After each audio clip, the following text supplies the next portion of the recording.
लागतात गुरुजी. मी हे उभा केलेलं कार्य नाही. अनादी कालापासून चालत असलेली आमची गुरु परंपरा गादी आणि त्या गादीचा एक पायी म्हणून मला एक निवडणूक केलेली आहे आमच्या सद्गुरू विश्वनाथ महाराजांनी.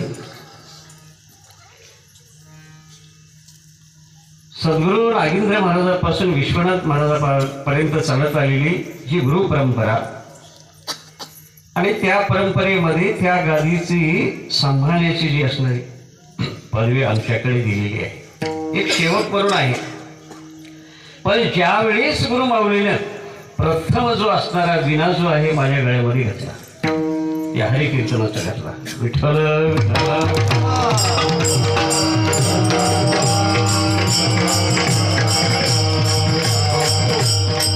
म्हणून त्यांचा विणा गळ्यात हरी कीर्तनाचा पडल्यामुळे गुरुसेवा मला चालू ठेवावं लागली. म्हणून दोन सांभाळावं लागते सांगतो.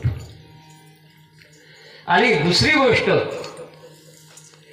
पदयात्रा काढण्याच्या अगोदर मी ज्यावेळेस मनवत माऊलीला गेलो, आपांचं दर्शन घेतलं. आपांचं दर्शन घेऊन त्या ठिकाणी आपलं जे काय आहे ते निवेदन केलं त्यांच्या पुढे. मग याच्या पुढे आपाने सांगितले हे दुसरा माझा विना घ्या.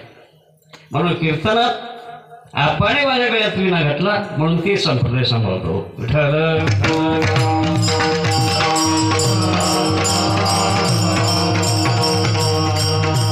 आणि दोन्ही संप्रदायाचे शिष्यमंडळ आमच्याकडे आहे, सांभाळावंच लागणार आहे. आणि गुरुजी एवढं सोपं नसते, खूप अवघड चाललंय बरं. तर हे पण काढला शेवट थोडं वेळ आता बहुत मी थोडी रही सांभाळलं. फार कठीण आहे. नुसतं दोन संसारामध्ये दोन सांभाळता येत नाही. आता बाकी सांगत नाही. हे लई लवकर समजते. खूप कठीण आहे. म्हणून गुरुमाऊलींची जी असणारी सेवा म्हणून मी या ठिकाणी उभारलेला आहे. आज दिवस शनिवार दिवस आहे. शनिवार दिवस मारुतीचं असते ना. 7 वाराचे 7 देव आहेत तिकडे लागले भागामध्ये. शनिवार म्हणजे मारुतीचं असं म्हणतात. आता तुमच्या इकडे आपल्या गावाकडे, मी आपले तुमच्या इकडंच आहे, पण राहतो दुसऱ्या देशात. तसं सहज आठवलं मारुतीकडे मी प्रार्थना केली. मी कसा अभ्यासक नाही, भगवंतानी जी दिलेली सेवा करणारा माणूस. म्हणून या ठिकाणी प्रार्थना केल्याच्या नंतर सहज आठवला, म्हणून आज घेतला या ठिकाणी. आणि या सप्ताहामध्ये एक विशेष म्हणजे एक नवल, म्हणजे नवल म्हणायला काही हरकत नाही. आताच्या कालाप्रमाणे प्रत्येक दररोज भंडारे आहेत असं सांगितलं. बरोबर आहे. अर्धवार तुमचंच गाव आहे वाटते. म्हणून चालेल हार घेऊन आले. हार कधी आले तर कसं आले हार भाऊ.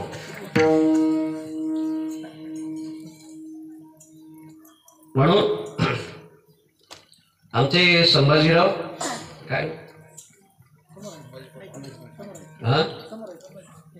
नाही ऐकू त्यांच्या वडिलाचं ना संभाजी राजेंद्र आमच्या सभासामध्ये दिल्लीमध्ये असतात. प्रतिवर्षाला खूप सेवा मोठी करतात.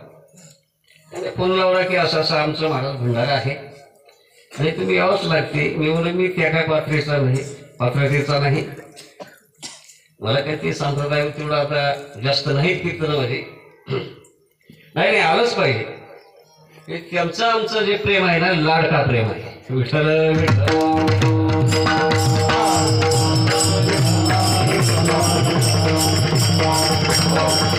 म्हणून विशेष महत्व आहे अन्नदानाला. अन्नदान म्हणजे फार श्रेष्ठ आहे आणि तेही मारुतीच्या दरबारामध्ये करणं म्हणजे अतिशय विषय फार मोठं महत्व आहे त्याचं. संप्रदायामध्ये असं सांगितलंय, प्रत्येक दानाचं महत्व सांगितलंय. आपण जे दान करतो ना, आता तेवढं नाही मला सांगायचं नाही, पण अन्नदानाचं महत्व सांगितलंय. ज्यानं ज्यानं अन्नदान केलं त्याचं आयुष्य वाढत असते असं सांगितलंय संप्रदाय. शास्त्रानं असं वर्णन केलंय, जेवढं जेवढं आपण अन्नदान करतो तेवढं तेवढं आपलं आयुष्य वाढत असते. विठ्ठल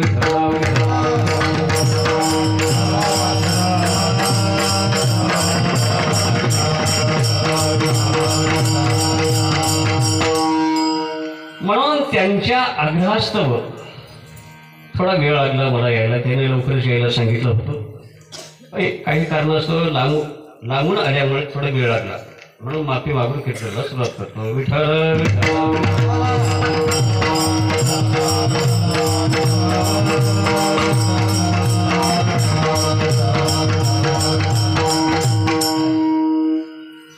म्हणून आज शनिवार दिवस असल्यामुळे मानवत्रयांचं चिंतन आम्हालाही घडावं आणि सर्वांना त्यांचं श्रवण व्हावं, म्हणून हा अभंग निवडलेला आहे. जगद्गुरु तुकाराम महाराजांचा हा अभंग. म्हणून या अभंगामध्ये तेवढं चिंतन मांडण्यासारखी माझ्याकडे अभ्यास नाही. तुम्ही सर्वांना दिलेली सेवा म्हणून बोलायला काही हरकत नाही, कारण का तुमचे गुरुजी समोर बसून आहे. विद्वान आमचे साहेब सुद्धा करते साहेब लातूरून आले कीर्तनासाठी. सर्व उपस्थित मंडळी, आमची दारुंडीची मंडळी आली होती. आमंत्रण संभाजीरावांचं होते की महाराजांसाठी आले? नाही, दोघांसाठी म्हणा.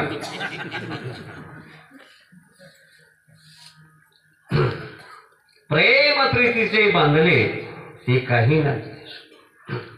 प्रेम आहे, प्रेम सर्वांचं जे असणार आहे या ठिकाणी, या संप्रदायामध्ये किंवा या क्षेत्रामध्ये केवळ केवळ दुसरं काहीच नाही, फक्त प्रेम आहे.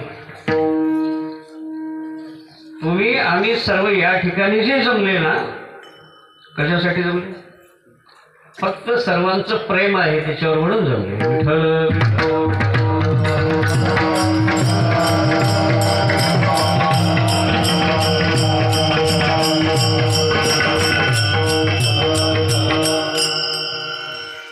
म्हणून हा अभंग आज जगद्गुरु तुकोबरायांचा अभंग